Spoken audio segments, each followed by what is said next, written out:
Hello everyone, I'm Dante from Low Mana and welcome to another This Week in Anthem.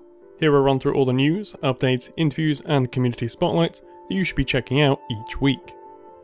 Well, this has been some week. PAX brought us a live panel with some new hints, a bit of a Q&A, and then they followed up by dropping lots of info on their website. Along with a new trailer, and the Ask Me Anything on Twitter has exploded with a new sense of life. So let's try and make sense of it all. Strap in, this could be a long ride. The easiest and honestly most relevant place to start is with all the releases direct from BioWare themselves on the Anthem website. A lot of these are clarifications from what we heard at PAX, but some are full-on reveals, including our first written insight into the origins of the Javelins, your crew in the story, and the organisations that make up the world. So whether you're in it for the lore or gameplay, they've got an update for you. I'm going to start with what is probably the most critical part for the majority, the Javelins themselves. If we're going to be living in these suits for years to come, they better be interesting. So what have we learnt? The starting Javelin, the Ranger, has a very significant update with its page. We already knew it was the starter Javelin and the most versatile of the four, but now we have confirmation of a brand new third active slot. This is likely to be across all the Javelins, but for the Ranger, this will be a muster point. A rallying point that the Ranger can place to lower the cooldowns of all Javelins within range. Pretty awesome to see more ability slots being added, as that only makes the loot pools and customization even deeper. Additionally, this is very reminiscent of an MMO raid buff mechanic, especially when you compare them to warriors in World of Warcraft, able to drop banners to buff the party and raid members. I'm hoping this is hinting at something we've seen a little of, or at least about. We may not have a dedicated support class, but instead, everyone has a slot that allows them to tailor a team-wide benefit.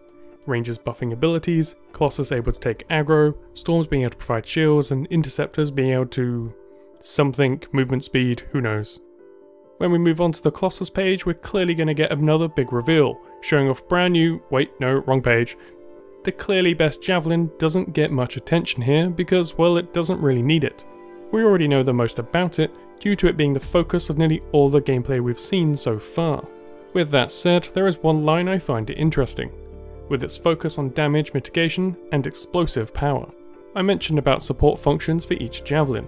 Even if slight, it makes sense that if the Colossus is going to be attracting aggro from enemies, it needs to not die when it actually gets hit. So mitigation makes complete sense for the Colossus. But what kind of mitigation is it?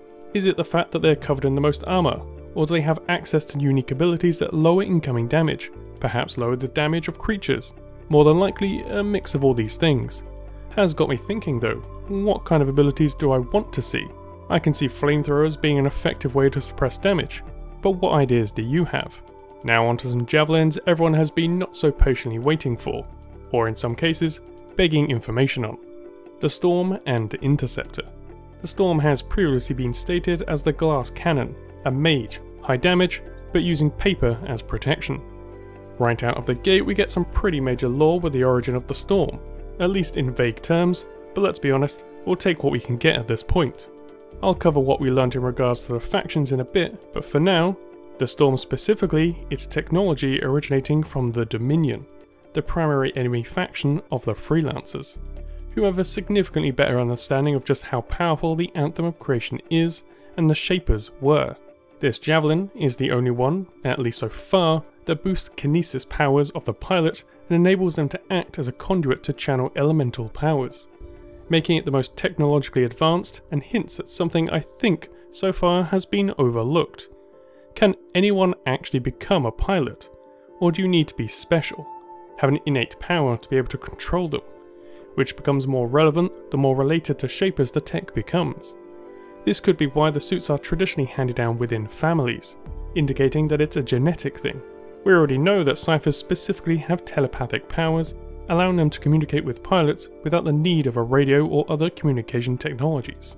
Perhaps that kind of tech doesn't exist at all. Lots of pretty heavy lore implications in such a small paragraph.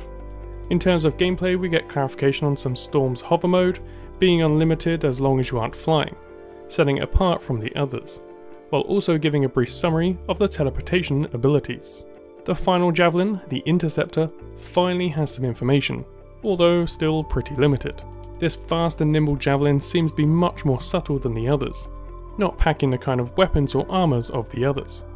It's still light on the info, but it does say something somewhat interesting while we're on the theme of supportive play. The Interceptor is both an incredibly self-reliant and excellent supporting squadmate, which paints the Interceptor as a less directly offensive than the others, providing more support and weakening foes, so it could have more of a debuffing abilities than the others, but I'm sure it will be able to dish out its fair share of damage, with the increased benefit of mobility, keeping it out of the way of danger. On top of the Javelin summaries, we also get our first direct look at the primary factions of Anthem. These will be who you interact with, who you'll shape Fort Tarsis with, collect missions and get to know as you progress through the story and beyond. The first is one we've all seen before, all the way back at the original trailer, the Sentinels. This time we have a bit more information. Our contact within them is Bryn, a very blunt officer who, unlike the other members, actually gives you a chance, trusting you at least a little. It turns out the Sentinels and Freelancers don't get on too well historically. The Freelancers have a reputation for being somewhat unreliable and more self-serving than the Sentinels, who are the primary defenders of Fort Tarsis. They not only have access to their own javelins, but they maintain order, keeping everyone safe and are the bulwark that symbolises order. Through Bryn, hopefully we can restore some of our lost reputation, and get access to some of those Sentinel javelins. From here we get all new factions, starting with Corvus. Primarily a covert operations organisation, spying, scouting and assassination makes up the majority of their business. Just like everyone else, when things get a little messy, they turn to freelancers. Sometimes brute force is required, and no one does that better than a freelancer. However, if you take a look at their icon, it may look a little bit familiar. Although subtle, this logo from the Interceptor can be seen on the Corvus contact. Considering what we know about the Interceptor, this makes perfect sense, and it's highly likely that through them is where we gain access to our very own Interceptor. Next up we have the Ciphers, who, unlike the other factions, are relatively neutral, consisting of gifted individuals with telepathic powers. They train to hone these skills, able to communicate over long distances and act as data analysts, becoming supportive members to Lancers, who, as the name suggests, are Javelin pilots. Their unique skills give irreplaceable contributions to the teams, making them very valuable. It's going to be very interesting to see what kind of interactions we have with the Cypher as a faction.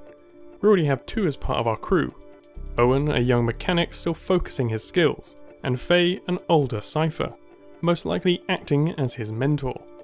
The last faction we learn about are the Arcanists, a somewhat science-based faction who study both mystical forces, present from the Anthem of Creation and other artifacts left behind by the Shapers, and likely the source of the mystical powers individuals possess, while also being the ones studying the technology left behind, trying to understand how it works, its history, and then cataloguing everything we know as humans.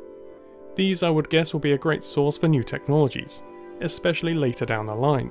I also suspect they're going to want us to explore and retrieve items that will unlock other benefits later down the road. Unfortunately, they aren't the most combat effective, so we'll likely be saving their scientist who becomes stranded out in the field, which explains this poor person who finds himself wandering into a Scar stronghold in a previous trailer. In addition to these pages, we get a full breakdown of our crew, who we've all seen, but we get some interesting lore, dates and general info about them, along with a breakdown of the gameplay elements.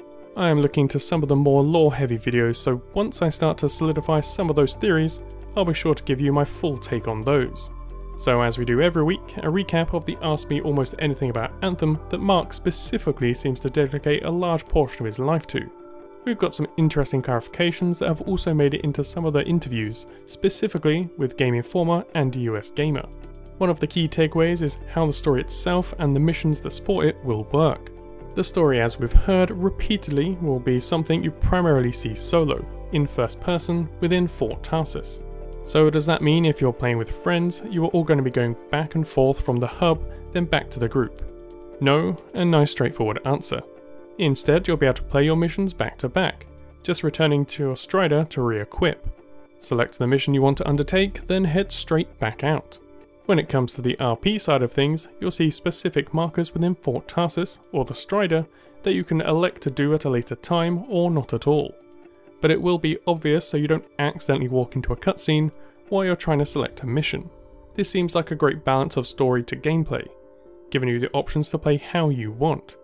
whether that be to play slower and absorb the story alone, or to group up and just burn through the missions with friends, even to mix it up, to be able to go back and help friends with missions you've already done, or if there's only a certain time you get to play with them. Anthem, at least for now, seems to cater to how you want to play. Every time I hear about how the story works in Anthem, I get a little bit more excited. So far it seems like they're nailing it, at least in theory. The story will have a conclusive yet open ending. As they put in an interview, in Star Wars, the Death Star gets destroyed, but the Empire lives on. Although these are the words of the interviewer, Mark seems to think they are apt. So this all sounds great, but where are we in development now? Mark actually goes into a fair bit of detail about this, so I'm not just going to repeat it all. You can read that for yourself from the links below, but essentially all of the pieces of the game are starting to be completed and they're now putting together to complete the picture. There is a version internally of the game that can be completed from start to finish. This is primarily what the team shares on their Anthem Fridays within BioWare, giving all their teams that work on both Anthem and other projects a chance to play. We got some more confirmation that the name of the planet this all takes place on has not been revealed, so this could be important to the plot or just a name we'll learn as we play the game. Could also be more relevant to the lore. We may not be on Earth, but does that mean Earth doesn't exist somewhere else, or perhaps we're a planet within the Mass Effect universe, in another galaxy, or maybe this is just a new world that has the potential to expand itself. They even tease that due to the way the Shaper Storms work, it's actually very easy to connect Anthem to the world of Mass Effect, even if that's not part of the original design, although there are currently no spacefaring nations on Anthem's planet. That's not to say that we're going to be struggling to find new land for expansion though. They've confirmed that the map within the game currently is but a small fraction of the total planet, so it's very possible there are other lands, factions and nations out there to be explored, once we've secured these areas. Well, as much as you can secure an unpredictable storm able to destroy cities at random. Finally, something I think is pretty relevant to end on is how they've planned out the endgame content. Obviously, we have no roadmaps, as they just aren't ready for that. That said, the team are pretty confident that what they've got planned for the Elder game will keep players busy for months, and that they've already have teams in place that will carry on past launch for future expansion. These teams are dedicated to certain areas of the game, enabling them to adapt content to the players' feedback, although they've already planned out much more than any game they've made before for post-launch play, excluding maybe their MMO. This story they have already confirmed will be free for all, so not to break up the player base. If this really is the case, then they're going down a much more traditional MMO route, when it comes to the story at least, likely leaning into their cosmetic side of things to prop up their future development and servers. I still wouldn't be surprised if we did get some more expansions down the line. That will all be wrapped up in EA Access Pass or able to be bought as a full block. Not sure exactly what these would include, but we'll have to wait and see. We are slowly starting to get more and more info about Anthem, and the news is certainly ticking up a notch. As we get closer to the end of the year, launch at this point is only 5 months away, and we still have the possibility of betas both closed and open to happen. If they keep up just a fraction of the announcements they are now, we're going to be drip fed sweet lore every few weeks up until we can actually try the game for ourselves. I'll of course be rounding these up each time and continuing long after launch. This video has been pretty long, easily the longest so far, so if you did make it this far, I want to thank you for your support. Please let me know what you think in the comment section below, where you'll also find all the links related to the content from this week. If you've seen my Overwatch content, specifically Lore Watch, you can be sure I'll be giving the same treatment to Anthem, covering all the lore of the game in slightly more manageable pieces. If you enjoyed this episode, then please leave a like, or a dislike if you prefer. You can subscribe to support the channel, and hit the bell to be notified of future content as it goes live. But until next time, I've been Dante, thanks for watching.